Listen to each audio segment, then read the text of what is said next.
Diplomatic documents. Ministry listed pros, cons of Emperor Akihito visiting China.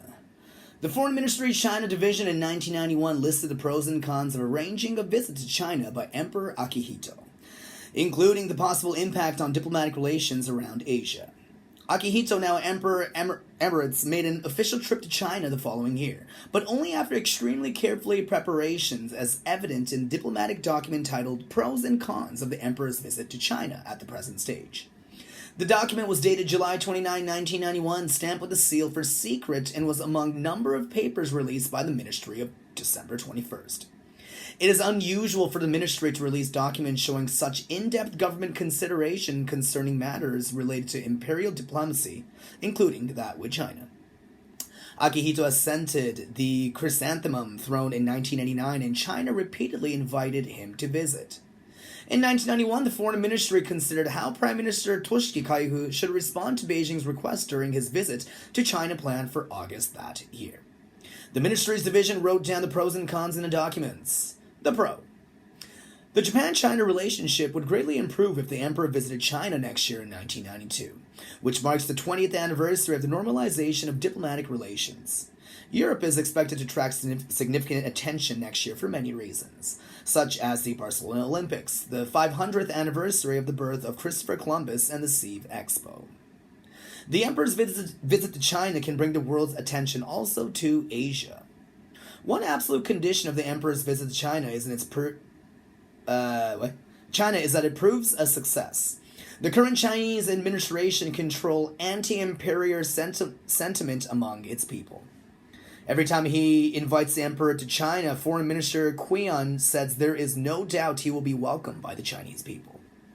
The idea of the emperor visiting South Korea before China is understandable to some extent, but there is no way we can indefinitely decline an invitation from China because South Korea is not quite ready to receive the emperor. The fact that the emperor himself hopes to visit China has been sufficiently recognized by the Chinese side through previous exchanges. If we delay our reply any further, there are concerns that the Chinese side could interpret it as Japanese government preventing the emperor from visiting China. This could cause friction in the Japan-China relationship. The cons. Prime Minister Toshiki Kaihu will be the first leader of an industrialized nation to visit China since the Tiananmen Square crackdown in 1989 against pro-democracy protesters, and China would be greatly appreciative to the visit as it has become increasingly isolated from the international community. China would appear to be asking too much by requesting a visit by the emperor.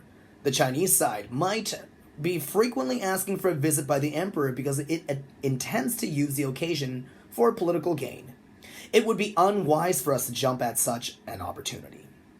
When the emperor's capacity as the symbol of the state is taken into consideration, his visit to China should genuinely be of goodwill in nature. In view of pro-democracy movements in the Soviet Union and Eastern Europe, it is difficult to foresee how China will become after the era of top leader Deng Xiaoping. China's current administration has gotten its hand dirty by cracking down on its people at Tiananmen Square, and the emperor could be identified with a negative image if he were to visit China in response to its invitation. If the emperor visits China before South Korea, it will leave a bitter aftertaste in the Japan-South Korea relationship. With the emperor scheduled to visit South Korea Asia in autumn this year, his visit to China next year would place a disproportionate emphasis on Asia. His visit to the United States and Europe should be given priority. It is questionable what practical benefits can be achieved by going to great lengths to make the emperor's visit to China happen next year. Based on those reasons, we, in our responsibility as the China division of the Foreign Ministry, prepared a key point for Prime Minister Toshiki Kaihu to say if he is asked by leading figure to make the emperor's visit to China a reality during his stay in the country. The key point goes to the effect we are sincerely considering it, but due to various reasons, we feel it is impossible to make it happen next year. Continue considering it. Yuji Miyamoto, who served as chief of the China division at the time and was Japanese ambassador to China between 2006 and 2010, told the Asahi Shimbun, "I thought about the positive and negative aspect of the emperor's visit to China in my head as explanatory material for Mr. Kaihu before his visit to China." Kaihu visited China in early August 1991. According to a secret cable, Chinese Premier Li Peng told Kaifu during a reception party that China had a strong feeling about the emperor's visit next year, to which Kaifu merely replied, "We will continue considering it." Miyamoto left office as the China division chief in late August, while Kaihu was replaced by Kiichi Miyazawa as prime minister in November that year. Emperor Akihito visited China in October 1992. A Japanese emperor has yet to set foot in South Korea.